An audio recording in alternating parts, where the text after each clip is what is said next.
धन्यवाद।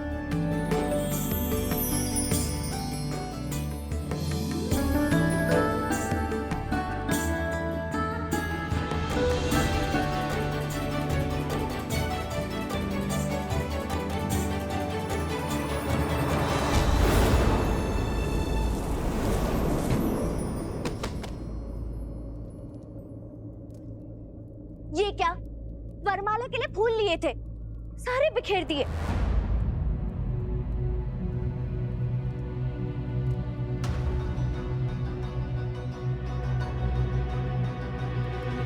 क्षमा करना देवी। क्षमा नहीं, दंड मिलेगा। आपका विवाह है? नहीं, तो वरमाला बनानी थी। किसके लिए? मेरे लिए। आपका विवाह नहीं तो फिर वरमाला क्यों?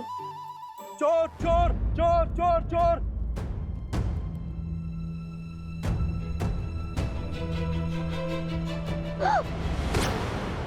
तुम चोर हो?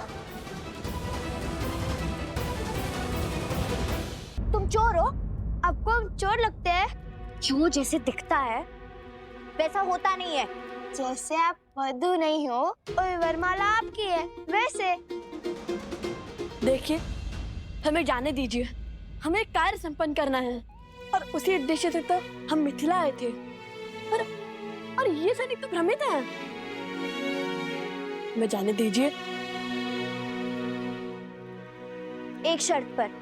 हम आपकी सारी शर्त मानते हैं, छोड़ दीजिए। ये मेरी वरमाला। देखिए, ये मेरा वचन है, संध्या तक आपके लिए वरमाला लाऊंगा और वर भी। छोड़ दीजिए। सुनो, कृपा कीजिए देवी। हम श्री राम के भक्त हैं, प्राण जाए पर वचन न जाए। अरे वो रहे चोर! अरे सिपाहियों पकड़ो! सैनिक को पकड़ो, भागे जा रहा है। बड़ी विचित्र बालक है,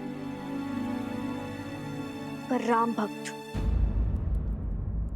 तो ये चिंता है आपको, कहीं लवकुश का सामर्थ्य उन्हें उद्दंडी और अविचारी न बना दे। हाँ ऋषिवर, जब व्यक्ति शक्तिशाली हो जाता है तो अनुचित पग पड़ने की संभावना होती ही है, और लवकुश के सर पर राज्य के साथ साथ धर्म का भार भी आने को है। अपने पुत्रों पर विश्वास रखिए वन देवी, क्योंकि उन्हें शिक्षा स्वयं भगवान वाल्मीकि से मिली है। रही बात उद्दंडता की, तो ये आयु का दोष है जो धीरे धीरे गंभीरता में बदल जाएगी।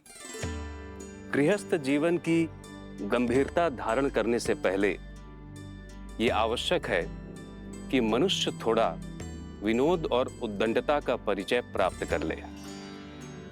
विनोद का ये परिचय और अभ्यास ही कठिन से कठिन परिस्थिति में मन को स्वस्थ रखता है। और मुझे पूर्ण विश्वास है कि अयोध्या का भार संभालने का समय आने तक आपके पुत्र योग्य होंगे।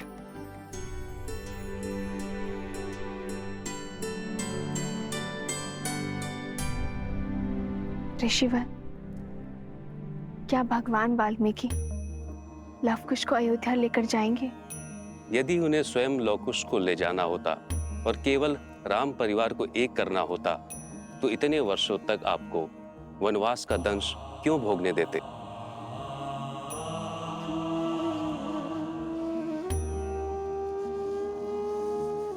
अर्थात यहाँ प्रश्न केवल श्री राम के साथ भेंट का नहीं है, बल्कि समस्त अयोध्या के हृदय परिवर्तन का है।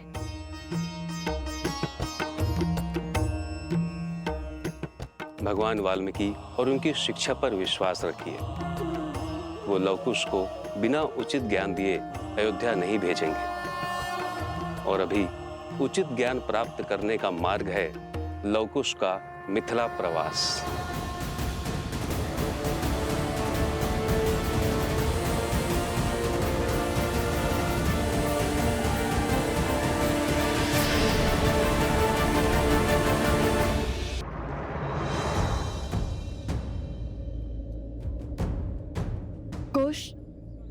वरमाला भी ठीक थी। वर कहाँ से लाएंगे उन देवी के लिए? पता नहीं, फिर वचन क्यों दिया? करुण वचन नहीं देता तो माता को दिया वचन टूट जाता। मिथिला नरेश के समक्ष स्पर्धा से पहले ही चले जाते। अब क्या करें? कुश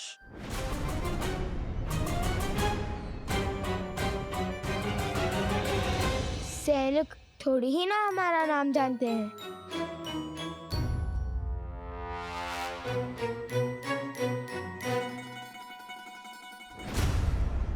अच्छा, तो यहाँ छुपे बैठे हो?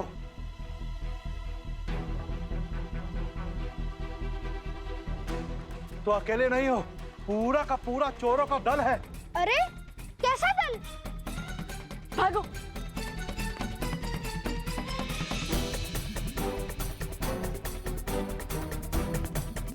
अरे महाशय, आप तो हमारे पीछे ही पड़ गए। कहा ना, मैंने आपका अश्व नहीं चुराया। मैंने आपके अश्व से अनुमति मांग ली थी। उसने हाँ में सर भी हिलाया। फिर भी आप हमसे क्रोधित हैं।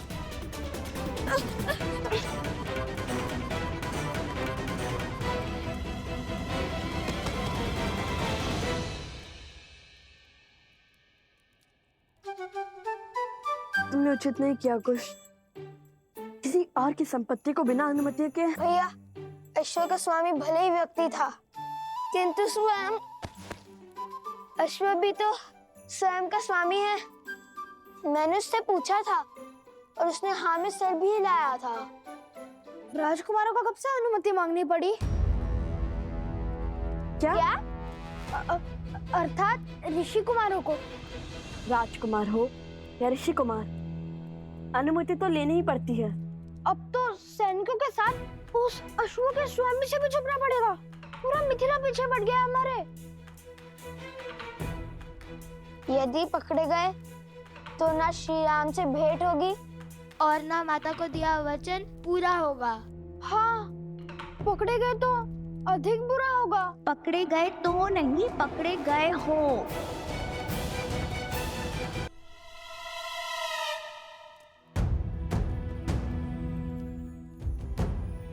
देवी आप? यहाँ कैसे? मिथिला वासी हूँ, चप्पा चप्पा के आते छिपने का।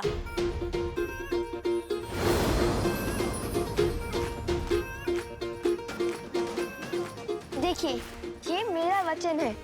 संध्या तक आपके लिए वरमाला लाऊंगा और वर भी। अरे कोई मुझे इस चप्पे से तो निकालो। देवी, किसी मिथ्या बोध के कारण आपके सैनिक और वो अश्व का स्वामी हमारे पीछे पड़ गए हैं। परंतु मेरी बात सैनिक, देर रुक जाइए। हमारा कार्य सफल होते ही आपको सब विस्तार में बता दूंगा। अरे मेरी बात तो पहले मुझे इस मटके से निकालो। ओ गुरु, रुक जाइए। सैनिक, धैर्य रखिए। अरे कैसे धैर्य रखूं? अब मेरा विश्व इस मटके में समा गया है, ऐसा लग रहा है। आपको मटके से भी निकालेंगे और आपको वरमाला भी मिलेंगी। राजकुमार की हर इच्छा पूरी होती है, बस कहने की देरी है। राजकुमार? ऋषि कुमार? अरे राजकुमार हो या ऋषि कुमार हो, कोई मुझे इससे निकालो। देवी, वरमाला दे देंगे, किंतु वर का थोड़ा कठिन है। मैं वरमाला भी पहनाऊंगा और वर भी बन जाऊंगा। कोई मुझे इससे तो निकालो। हमें आगे बढ़ना होगा। तुम्हें अपनी पड़ी है, पहले इन्हें निकालो। हाँ, प्रयास तो किया था किंतु निकले नहीं। रुको।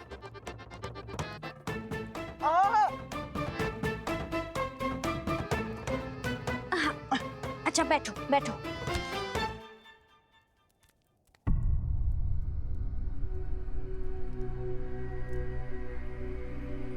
रुको।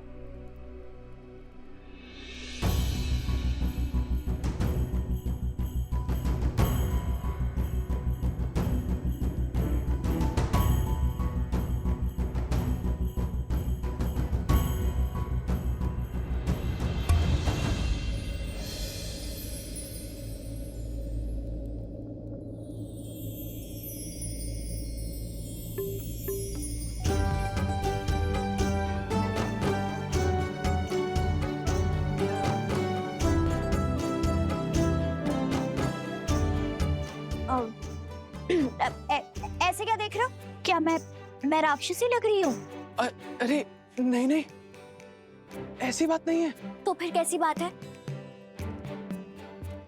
अरे लज्जा आ रही है इन्हें, वो कभी इतनी सुंदर स्त्री देखी नहीं है ना।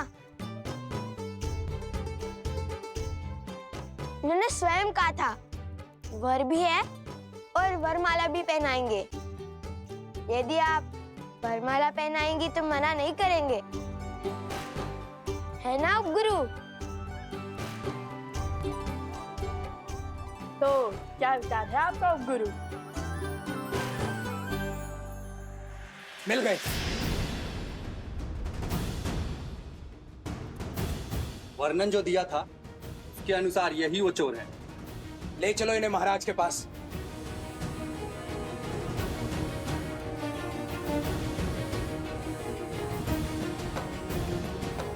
ऐसा साहस मिथिला के पुजारी, त्रिकाल के जमाता, वास्तव में समस्त मिथिला के जमाता है।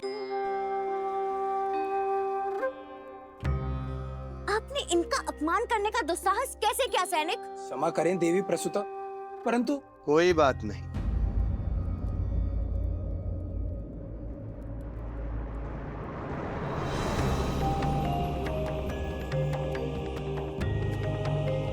पिताश्री,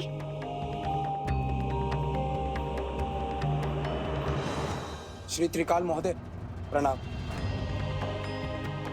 मुझे भी अभी अभी पता चला है कि मेरी पुत्री ने इन महाशय का चयन किया है। शीघ्र विवाह संपन्न होगा।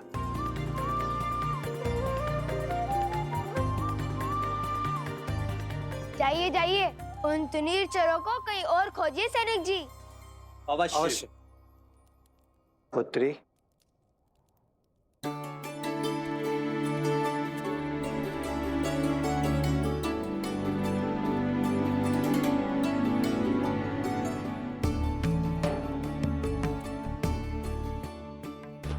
मैं अगस्त गोत्र का शिव उपासक त्रिकाल शरण शर्मा हूँ।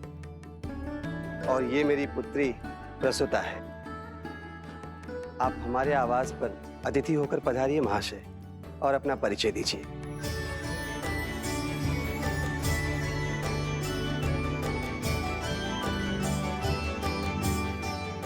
मैं भरद्वाज गोत्र का वैष्णव सोमकरण हूँ, और ये मेरे भ्रातृश्री अवस्त्रा है। मैं उनकी ओर से अपने विवाह का क्षमा करें, अपनी ओर से इनके विवाह का प्रस्ताव। सुनो सुनो सुनो, मिथिला के जमाता, अयोध्या के महाराज श्री रामचंद्र के स्वागत में कल प्रातःकाल भव्य उत्सव होगा। उसके पश्चात संसार भर से धनुर्धारी आके अपनी कला का प्रदर्शन करेंगे। अच्छा, शुभ होगा। और कल श्री राम से भेंट भी निश्चित है। हाँ भैया, कदाचित माता सीता भी उनके साथ हो।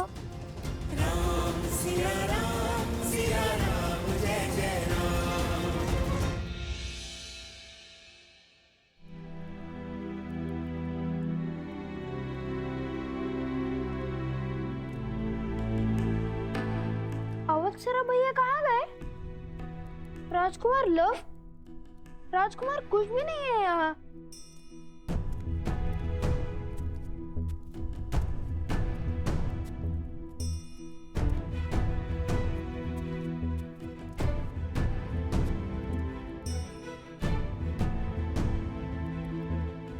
कहाँ गए ये?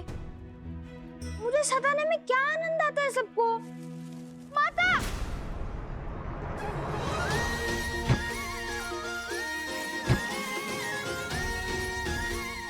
टोकरी के भीतर छुपने का छल अच्छा है। पूरी मिथिला हमें तुनीर चोर समझती है, इसलिए तुम हमसे तनिक दूर ही रहना।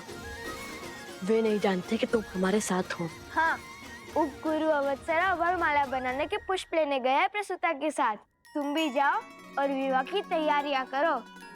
हम स्पर्धा जीतकर अभी आते हैं। किंतु मुझे भी श्री राम से मिलना है। उनसे मिलने का अवसर मैं कैसे छोड़ दूं? जिसके भाग्य में जब उनके दर्शन होंगे वे तभी उसे मिलेंगे। हाँ, किंतु ठीक है, चलो किंतु अपनी टोकरी की व्यवस्था स्वयं कर लेना।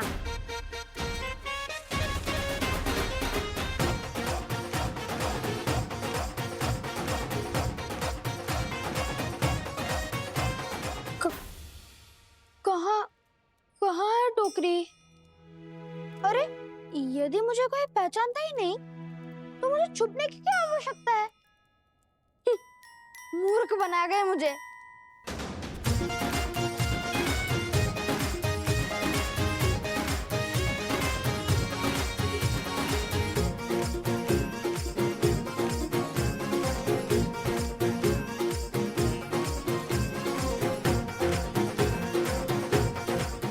अरे चलो चलो, शीघ्र चलो, प्रतिस्पर्धा आरंभ होने वाली है। हाँ हाँ, चलो मित्रों, शीघ्रता करो नहीं तो विलंब हो जाएगा। चलो जल्दी चलो।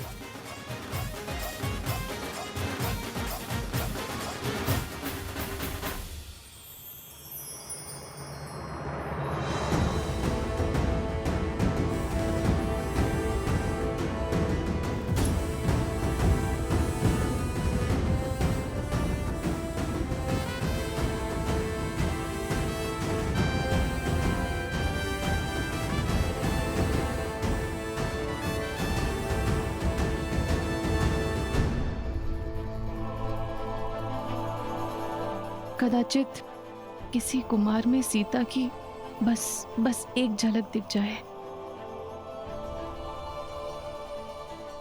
आज की धनुर्धार प्रतियोगिता में संसार भर से मिथिला पधारने के लिए आप सबका कोटि कोटि धन्यवाद। शीघ्र ही मिथिला नरेश की उपस्थिति में आप सबकी प्रतीक्षा का अंत होगा और स्पर्धा का आरंभ होगा। मिथिला नरेश महाराज जनक पधार रहे हैं। महाराज जनक की, महाराज जनक की, महाराज जनक की, महाराज जनक की, महाराज जनक की, महाराज जनक की। जनको मिथिलाधीशः सधर्मात्मा महेश्वरः, ज्ञानी च तपसा युक्तो धीरः शौर्य समन्वितः, दिव्य ज्ञान विभूषितः, सिद्धि संपन्न एव च, विदेहेश्वर दुर्लभो लोकेश्वपि सुदुर्लभः। और आज महाराज जनक के साथ ही मिथिला की पावन धरा पर मिथिला के जमाता, रावण के मर्दक कौशल नरेश, धर्मपरायण, मर्यादा पुरुषोत्तम श्री राम के पग पड़ रहे हैं। मर्यादा पुरुषोत्तम श्री राम की शयन।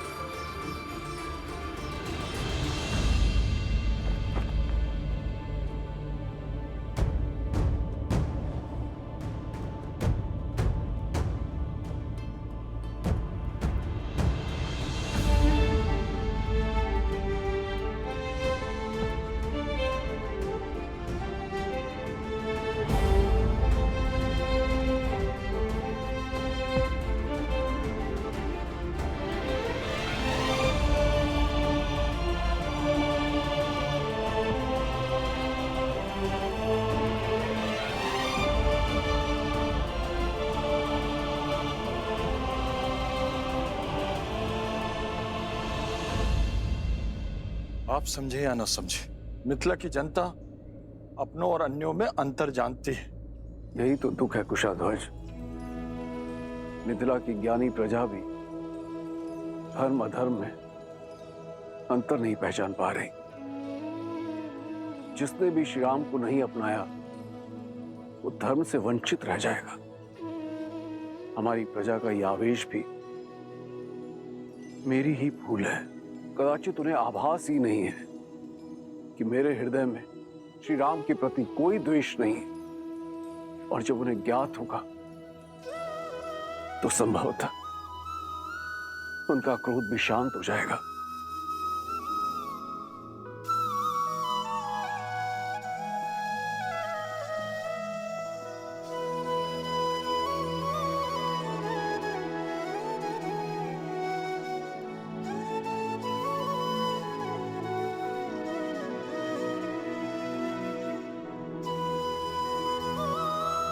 बोलो अयोध्या नरेश, मिथिला के जमाता सियावर रामचंद्र की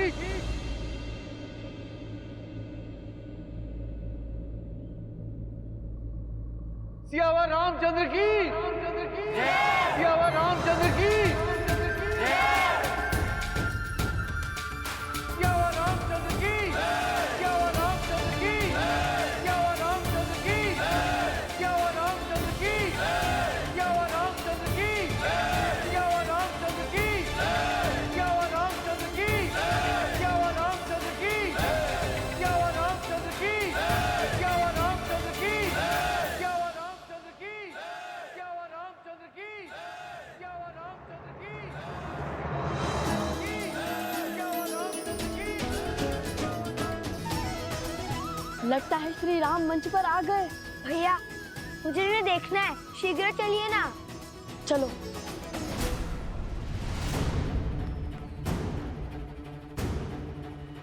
कैसे जाएं? मार्ग में बड़ी बाधाएं हैं। लगता है श्री राम को देखने की इच्छा पूरी नहीं होगी।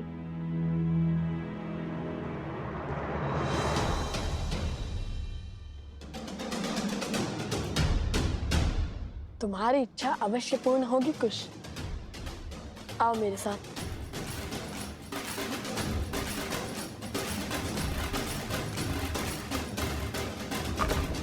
मैया